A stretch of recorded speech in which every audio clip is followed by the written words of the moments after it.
સેવન ઇન્ડિયામાં આપ સૌનું હાર્દિક સ્વાગત છે। આવો જોઈએ આજના સમાચાર। સુરત શહેરમાં સમસ્ત ભારતીય આંબેડકરી બૌદ્ધ સમાજ દ્વારા મહારાષ્ટ્રના પરભણીમાં થયેલ લાઠીચાર્જ મુદ્દે કલેક્ટર સાહેબને આવેદન અપાયું। મહારાષ્ટ્રના પરભણી જિલ્લા પરમ પૂજ્ય ડોક્ટર બાબા સાહેબ આંબેડકરજીની પ્રતિમા પાસે ભારતીય સંવિધાનવાળી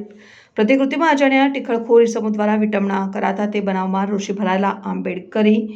જનતા દ્વારા થયેલ વિરોધ પ્રદર્શન દરમિયાન પોલીસ દ્વારા અટક કરાયેલ ભીમ સૈનિક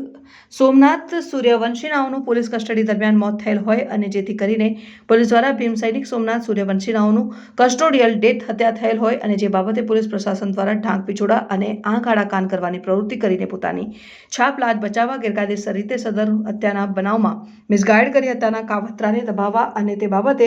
સ્થાનિક સત્તાને પ્રશાસનના બેસેલ રાજકીય વખ ધરાવતા ઇસમો દ્વારા સદર બનાવને દબાવી લેવાનો પ્રયાસ કરાતા હોય સદર વિટંબણા કાંડ અને ભીમ સૈનિક સોમનાથ સૂર્યવંશીના હત્યાકાંડમાં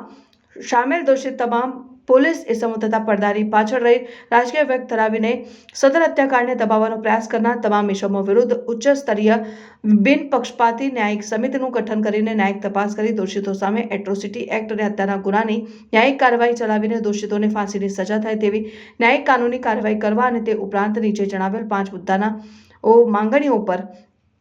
પ્રસ્થાપિત શાસન પ્રશાસન દ્વારા વહેલી તકે કાર્યવાહી કરીને ન્યાય અપાવવા બાબત શહીદ ભીમ સૈનિક સોમનાથ સૂર્યવંશીના પરિવારને સરકાર દ્વારા તાત્કાલિક ₹20 લાખ પુરાનું વળતર ચૂકવવું અને તેમના પરિવારમાંથી યોગ્ય વ્યક્તિને કેન્દ્ર રાજ્ય સરકારમાં સરકારી નોકરી આપવી જોઈએ અને ઉપરોક્ત ભારતીય સંવિધાનની વિટંબના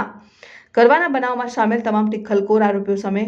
ભારતીય સંવિધાનના અપમાન બદલ તાત્કાલિક ભારતીય ન્યાય સંહિતાના કાયદા અનુસાર દેશદ્રોહનો ગુનો દાખલ કરવો જોઈએ।